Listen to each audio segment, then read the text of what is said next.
This video focuses on culture and socialization. Throughout this video, I will be asking you to pause the video and reflect upon some of the concepts that we have discussed, or ask you to think of some examples to help you better understand. I'm going to ask you to go ahead and pause the video after I ask you what is meant by the word culture, what all culture encompasses. So go ahead and pause the video and try to think up a few things that fall under the umbrella of the term culture.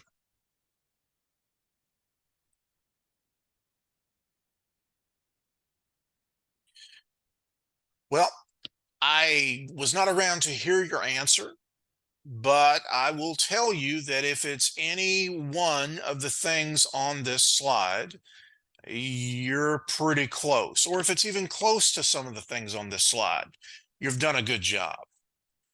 Culture is the entire way of life of a people. So when we talk about people's culture, we could be talking about things like their language, their religion, their country of origin, or my personal favorite thing, food. Just be aware that culture reflects the entire way of life of a people.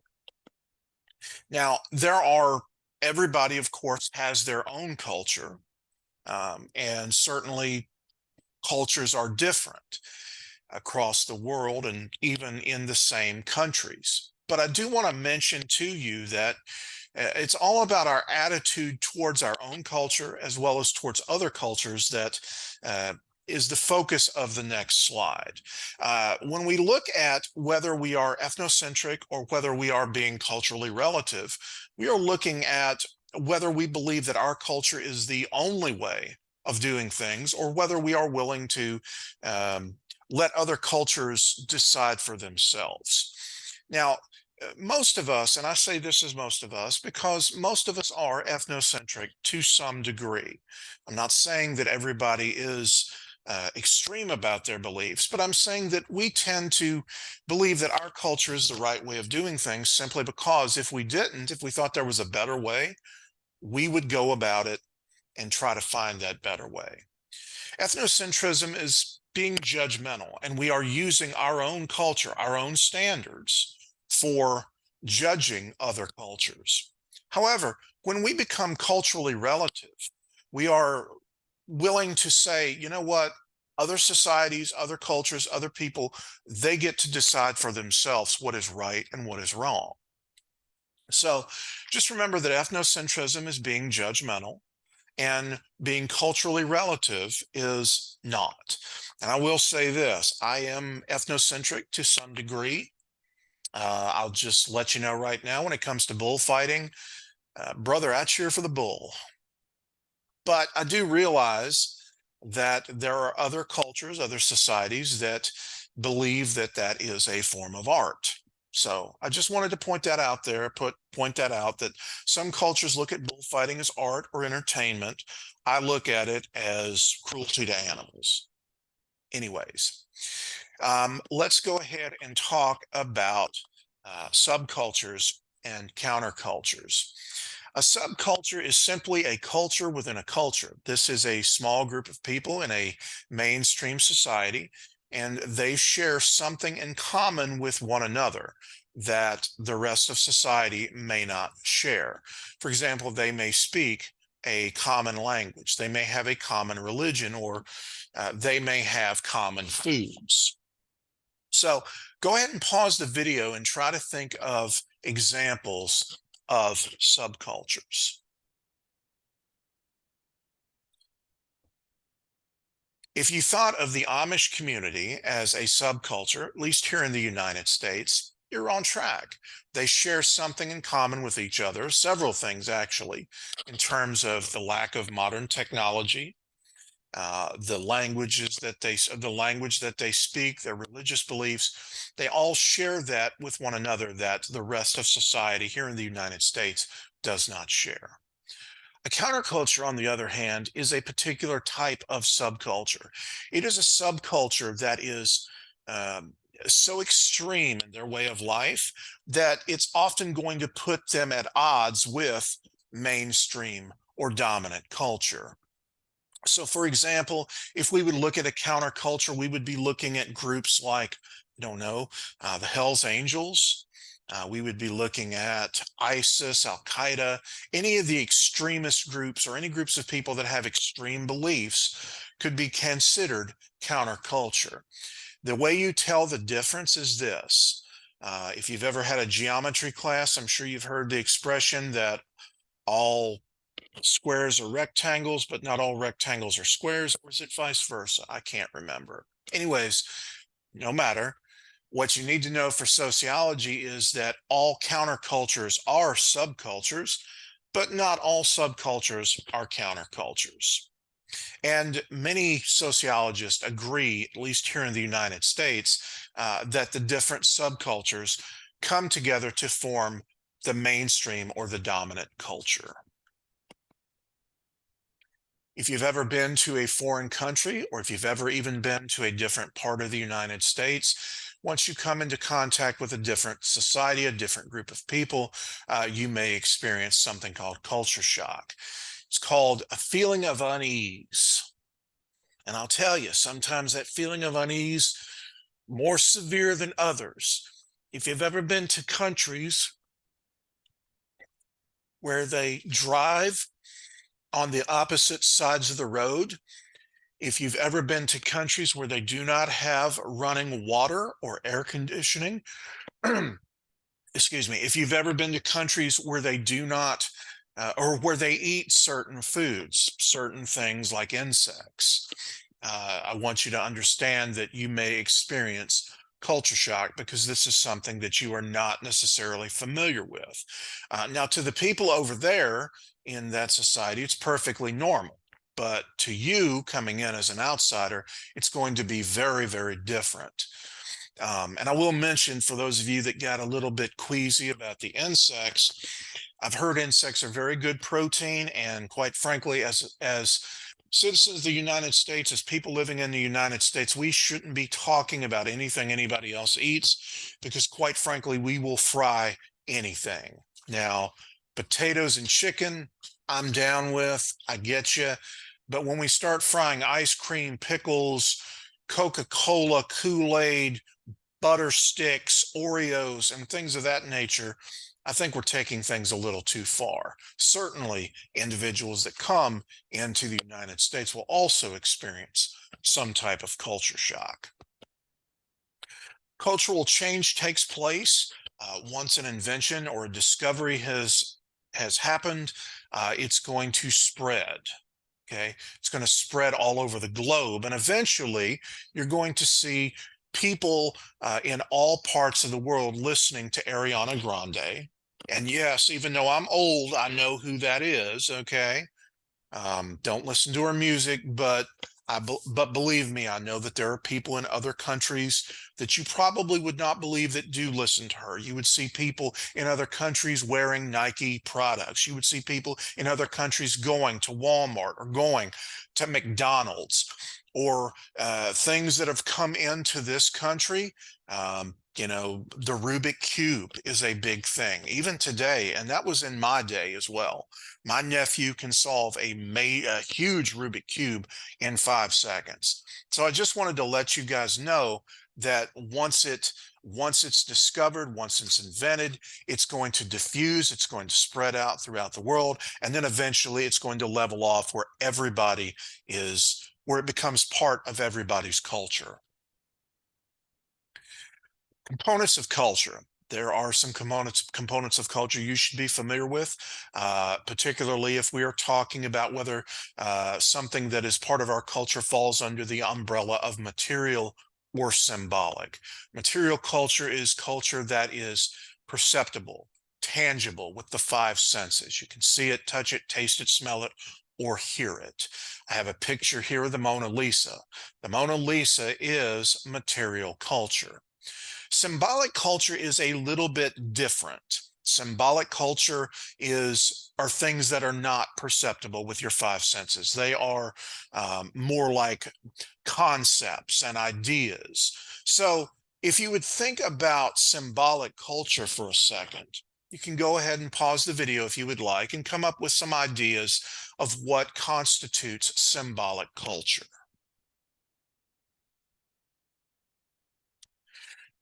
If you said that symbolic culture incorporates things such as freedom, honesty, truth, justice, things of that nature, you would be correct. You cannot see, touch, taste, hear, or smell any of those things.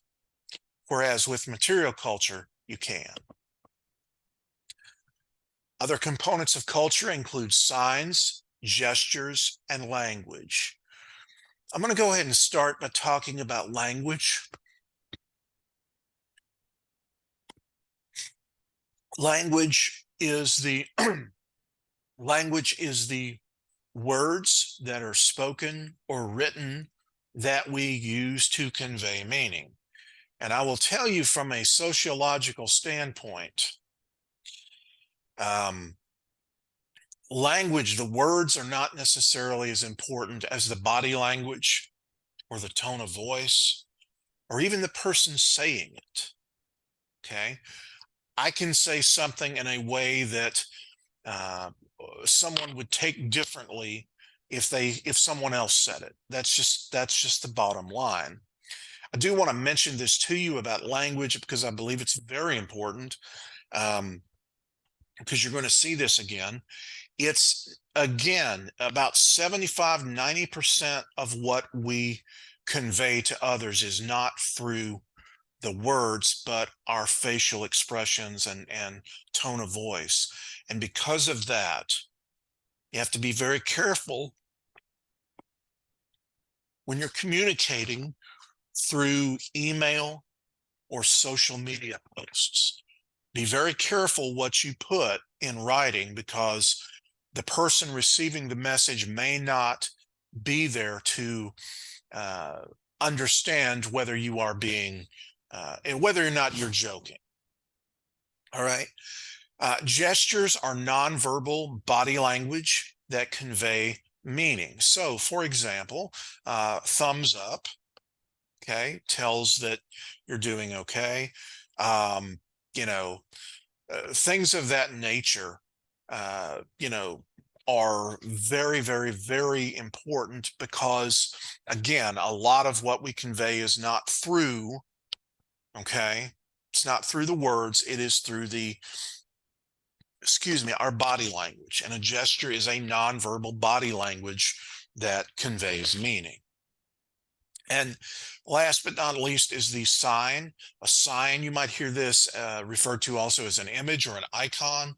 A sign is a visual, it's a picture that conveys meaning. And I'll say that signs and gestures convey different meanings for different cultures and at different times of the year. I mean, it changes. But if you think about things, and I'll give examples of signs, if you think about things like this yellow light, it conveys a meaning to people. It doesn't always convey the same meaning, but it conveys a meaning.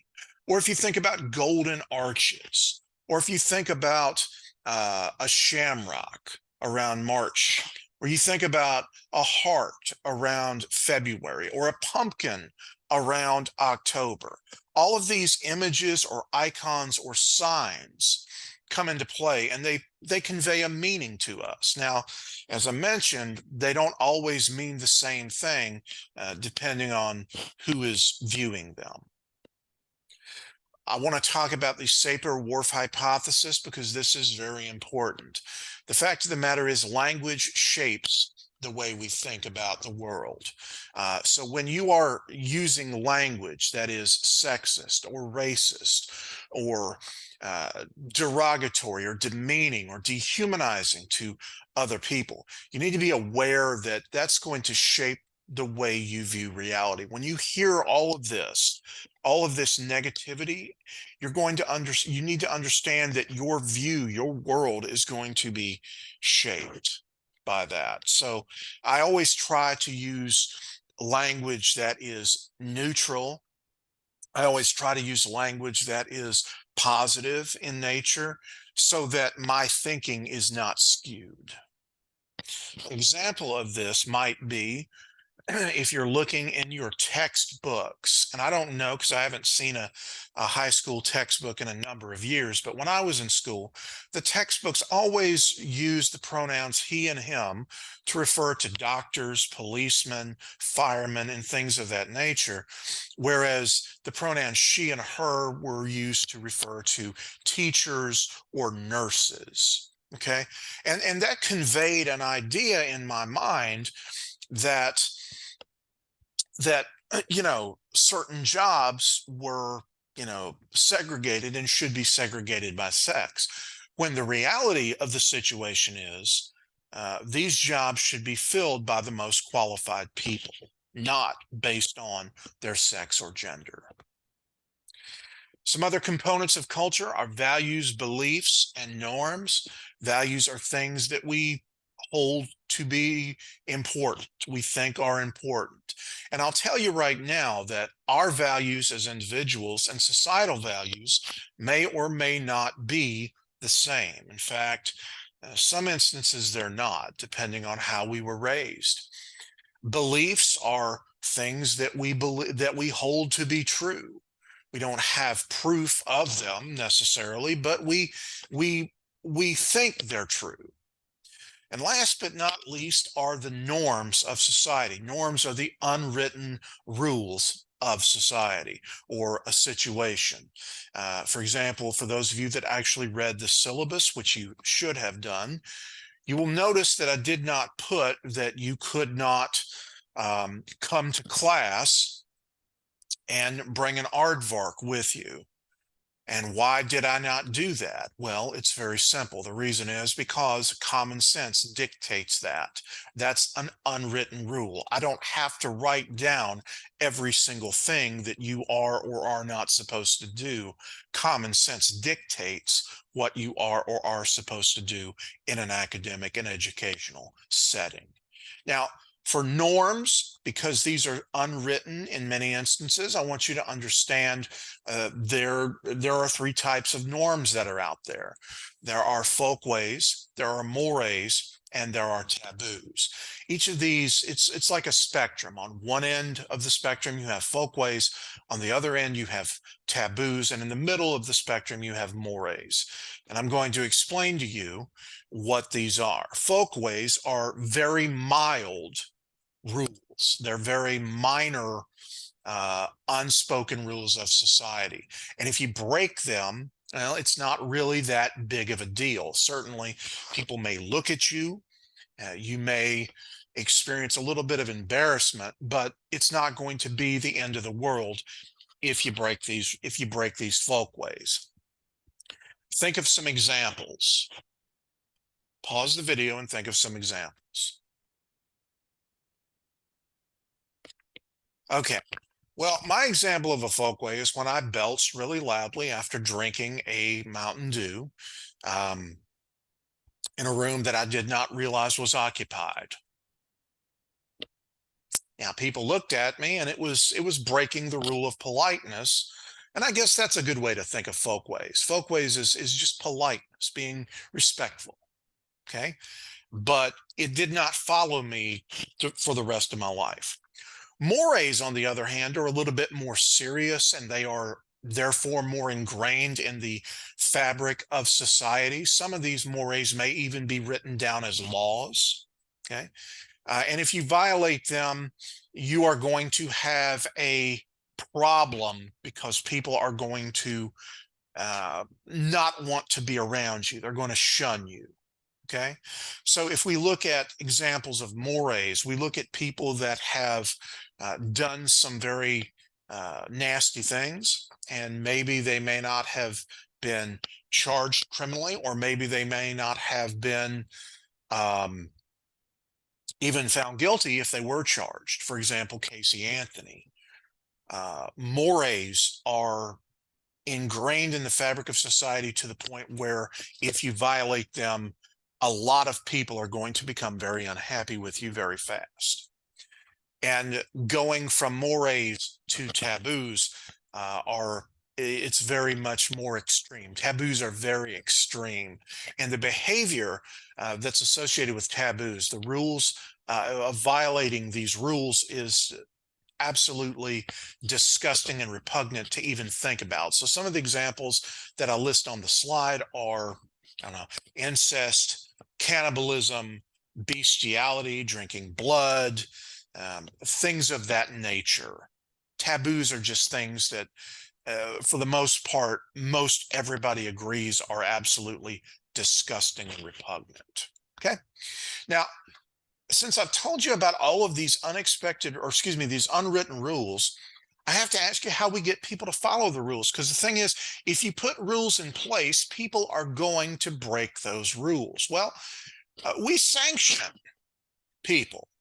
I mean, we sanction people. Sanctions can be positive or negative. If we have positive sanctions, if we offer positive sanctions, we are wanting people to repeat the behavior. So these sanctions are going to be things that we do to encourage the behavior. So if someone tells a joke, we may laugh at it, or we may smile at somebody when they say hi to us, because we want to encourage them to do this in the future. Negative sanctions, on the other hand, are when we try to curb a person's behavior. We're trying to stop them from doing something that we don't necessarily like. These things could include frowning at somebody, turning our backs, walking away, or just shaking our heads in disgust. Now, sanctions can also be either formal or informal. The type of sanctions that I talked about just a second ago were all informal sanctions. Informal sanctions means we really don't have the power to back up our we really don't have a lot of bite to go with our bark. So we can sanction someone informally, but that doesn't necessarily mean that we've got the power to punish them if they don't do what we tell them to do. However, formal sanctions, on the other hand, come from agencies such as the criminal justice system or the education system, with people who have the power to back up their negative sanction. And I'll mention this to you as an example. When I was driving up to Appalachian State University from Charlotte a few years ago, I received a speeding ticket. Turns out when they say 55 on 421, they mean that. That's not just a suggestion. And if I did not pay that citation, if I did not pay for that, they actually had the power to take my license. So it's a little bit stronger than just looking at me, frowning at me. It's basically, you do what we tell you to do, or you're going to pay an even heavier price, because they've got the power. Okay.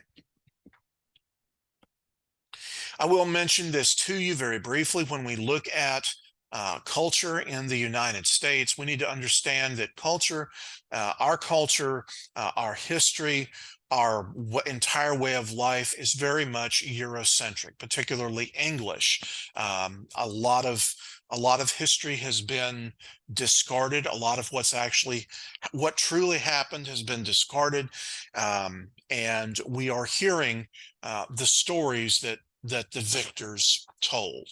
And I will say this to you right now, and I say this unapologetically: if you've been told that Christopher Columbus discovered America, you've been lied to. Christopher Columbus never even set foot in the United States. Christopher Columbus was a horrible person. I just wanted to point that out. I just wanted to say that. But because history books tell stories from a certain point of view, particularly stories that are going to make the European settlers look good, you are hearing what a hero Christopher Columbus was. That was not actually the case. Ideal versus real culture. Ideal culture is a culture that we want to have. It's a culture that we're aspiring for. Here in the United States, many people believe that this is the land of opportunity. All people are created equal. All people are treated equal. There should be very little crime. There should be very little mental illness, poverty, very little drug abuse, drug addictions, a high quality of education. But the reality, the real culture is far different from that. We'll talk more about that as we go through the course, but I do want to mention to you that keep in mind that everything that we aspire to be, we are falling short on. That's not a criticism so much as an observation. And I believe that we can do better. And therefore, I like to hold people's feet to the fire. Technology is also a component of culture. Every society, no matter how advanced or no matter how primitive, has technology. Technology is the tools that make our lives easier. So when you see on the exam, technology, think T for technology and T for tools. And as I said, even primitive societies have technology. In fact, when the plow first came out, and I'm going to actually tell this bad joke. When the plow first came out, it was groundbreaking technology. The mass media is a part of our culture. Certainly, we will see that. Sociologists believe that the job of the mass media is to serve as the fourth branch of government, to keep the other three branches, the executive, legislative, and judicial branch, in check. The fact of the matter is, though, that the mass media serves to not keep these branches in check, but rather to sell advertising revenue. And I'm not picking on any one particular network, because all networks are guilty of this. When you stop and realize that 95% of the mass media outlets in this country are owned and controlled by a literal handful of conglomerates, you have to understand the reason behind that. The game they're in is to get eyeballs to the tubes so they can get those advertising dollars. Again, not a judgment, not a criticism, not a judgment, just an observation. Social media, of course, is a very big part of our culture. Just have you know that across the world, social media has made the world a smaller place. I will also mention this to you if I have not mentioned it before. If you have a social media account, be very careful what you post on it. And do not think your privacy settings will protect you, because they will not. Social media intelligence analysts, such as myself, can get through a privacy setting quick, very quick. And I'll just leave it at that. So the approaches to culture, again, going back to the sociological perspectives: conflict, structural functionalism, and symbolic interaction. The conflict perspective says that mainstream culture is the ideas and values and norms and beliefs and art and food and everything that is going to benefit the very rich and powerful. And it is established through conflict or through coercion. And we as individuals have very little say as to how culture is made in a society. Structural functionalism, on the other hand, says that the subcultures come together, and we are not so much, at least here in the United States, we are not so much a melting pot. We are more like a salad bowl. We retain our individual identity like the separate ingredients of a salad. We retain our cultural and ethnic identities, okay? And last but not least, the symbolic interactionists are saying that culture is fluid, and culture changes not only over time, but it also changes from society to society. As I mentioned, different societies have different cultures, different beliefs, different values, different norms, okay? So that's different from society to society. But also, culture in the same society is going to change over time. If you don't believe me, Go and Google the women's swimwear from the 1900s, the early 1900s, and compare that to what women are wearing at the beach these days.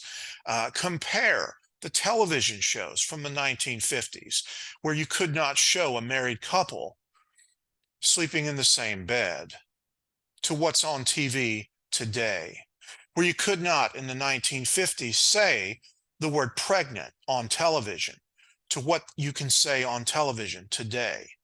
And I want you to understand that culture, according to the symbolic interactionist, change over time and from society to society. Take a few minutes to compose your thoughts. And we're going to start up with, in the next segment, we're going to talk about socialization. Socialization is the process by which we learn to be functioning members of a society. The big debate for years has been whether or not it's been our genetics, such as the nature argument, or whether it's been the environment in which we were raised, the nurture argument. Well, the fact of the matter is, and this is just my opinion, I tend to believe it's not nature versus nurture, but rather nature through nurture. So, in other words, it's our genetics. Some people have a genetic predisposition towards certain types of behavior, but it all depends on the influences in their environment that they come in contact with. Some of the videos here you can see are for social isolation. One of these videos is for Jeannie, the feral child. Social isolation at a particularly young age is very harmful. It's very difficult to overcome once you have been isolated as a very small child. And I'm not just talking about social and emotional issues. I'm talking about physical issues as well. In fact, there was a study that was done in orphanages that showed that children who were not picked up and not held for the first 2 years of their life not only developed more emotional problems, they also developed more physical problems and actually died younger as well. So we are social creatures. Okay. And for those of you that have taken strictly online classes during the pandemic, you understand what I'm talking about when I say that being isolated is physically painful. It was for me. Okay.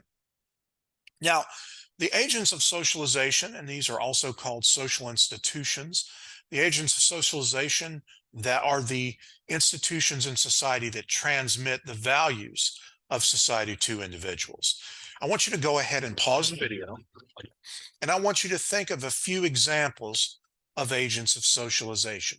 How do we learn to be functioning members of a society? Who, in essence, are our agents that do our socializing?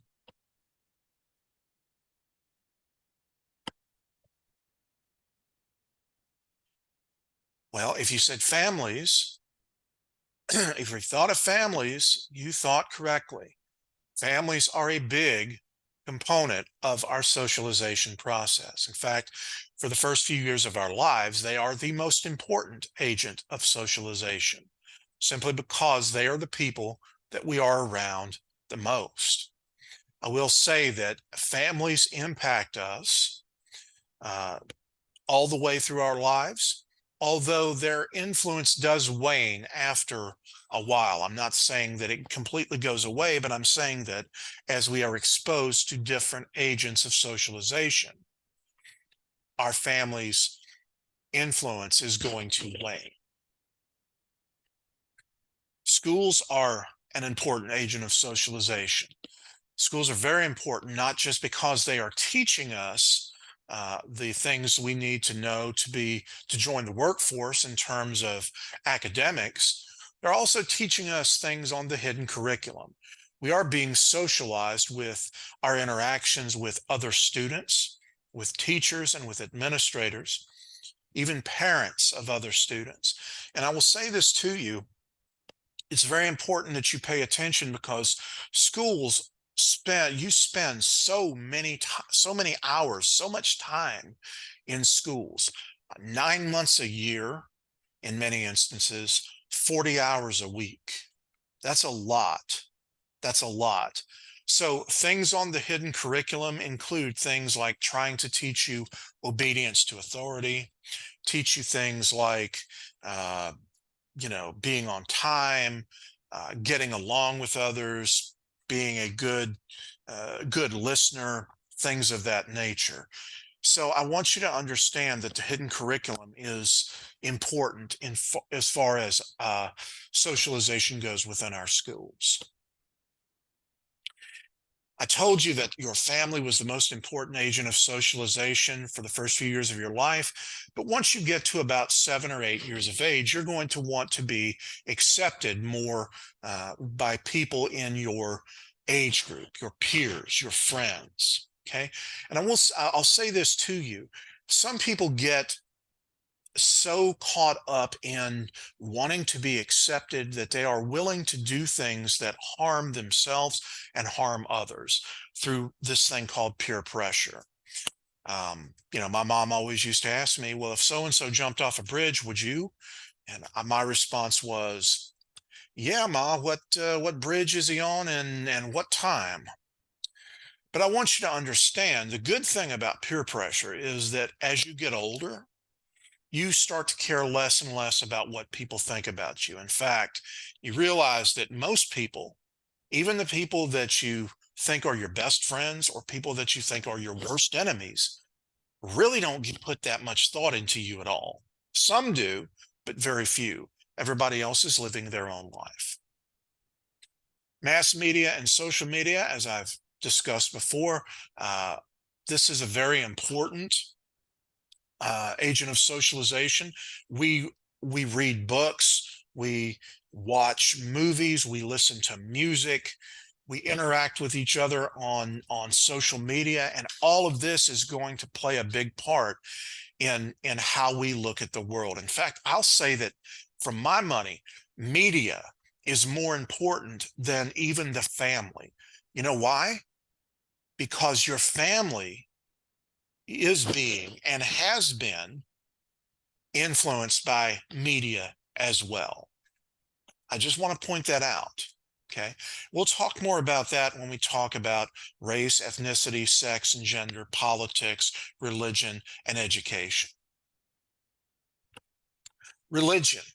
Religion is an agent of socialization, and it does play a big part in our socialization process. It does teach us uh, morals, ethics, and things of that nature.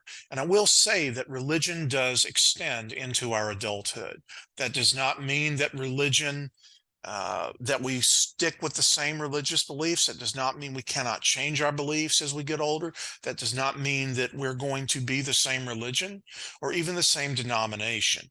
What it means is that is going to play during our childhood. It's going to play a big part in our development into adulthood.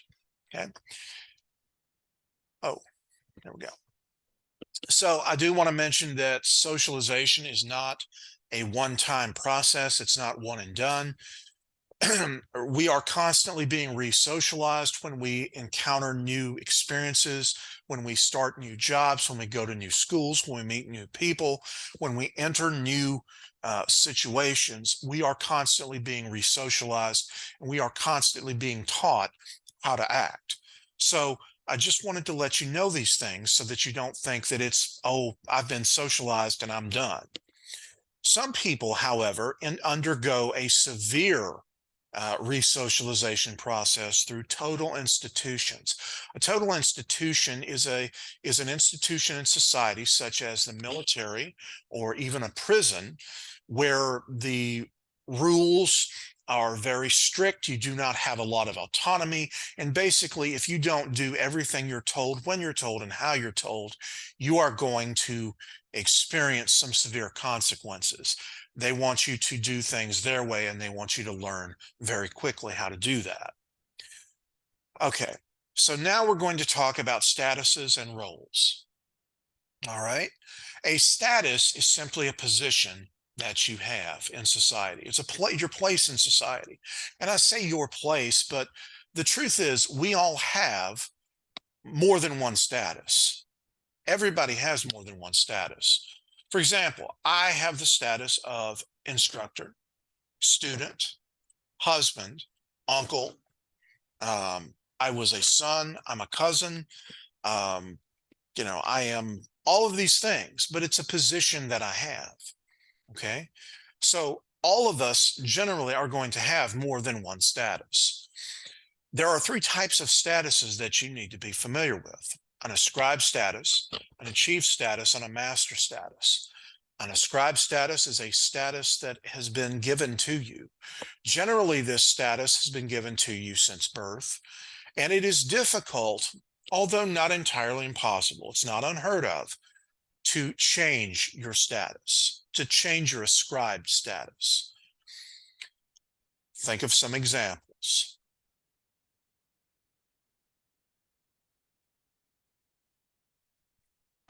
Okay. And if you thought of examples such as race and ethnicity, you thought correctly. An achieved status is a status that you have earned yourself. For example, if you graduate college or you rise to the rank of CEO of a company, that's something that you have done. So keep in mind the difference between an ascribed and an achieved status. Ascribed status is something that is placed upon you. You really don't have a lot of choice, although you can change it. It happens. It's not often, but it does happen. An achieved status is something that you have earned for yourself. Last but not least is a master status. A master status is a status that you hold. It's a position that you hold that overtakes all other statuses. It's the primary status by which you view yourself and which the rest of society views you. Now we're going to talk about roles. If a status is a position that you hold in society, a role is the expected behavior that comes with that position. Okay? There are some things about roles. Sometimes the expected behavior is a little bit confusing. For example, if we're talking about role conflict is where you have more than one status and the expected behaviors are conflicting with one another. Let me give you an example of that. If my status of student is conflicting with my status of employee, when my boss tells me that I have to work the day of my final exam, the day and time of my final exam. The expected behavior as an employee is to do what my boss tells me. The expected behavior of a student is to take that exam. So that's going to come in conflict with one another. Role strain is where you have confusion or conflict within one status. Role conflict is two or more. Okay, you have two or more statuses where the behaviors, where the behaviors are confusing and conflicting. Role strain is where that behavior is confusing in the one status. Let me give you an example. Let's imagine that you are in the status of big brother, big sister, and little brother or little sister comes to you and says that they are being bullied. Well, there are some options here, and it can be very confusing. There are some options, and it can be confusing. For example, you may think on one hand, as a big brother or big sister, do I want to go and flatten the bully? I mean, don't get me wrong, that's an option. Or you could think, on the other hand, if I go and flatten this bully for my little brother or little sister, I'm creating a sense of dependency in them and not asking them to stand on their own 2 feet. And I'm not being a dutiful brother or sister if I do that. So you've kind of got that strain thing going on. I don't really know what to do in this status. And last but not least is role exit. Role exit means that once you no longer occupy the status, you no longer have to go by those rules and those expectations. So for example, when I finish with this video, I'm going to no longer be the role of instructor. I'm just going to sit back and veg and drink my bottled water and watch my TV and just live life. Shoes off, feet up, happy as a clam. Now, last but not least is role performance. And this goes a little bit back to what I was talking about earlier when I said that, I'm in the role. So, but I'm no longer in the role of instructor once this video is done. The fact of the matter is, we are all putting on a performance when we are in these roles, and we are supposed to do them to the best of our behavior. We are supposed to perform these behaviors. We are supposed to perform these expectations to the best of our ability. Okay. So it really is like acting. It really is. And, for example, you would never see me in front of a class of students in gym clothes. You would never see me talking loud in the library or speaking low in a classroom. Do you understand what I'm saying? Role performance means that we are in these statuses and we are doing these behaviors. We are trying to look the part, act the part, speak the part, the whole 9 yards. Now, you're wondering probably why this picture, this image is on this slide. Well, it's quite simple, actually. Role performance is simply acting.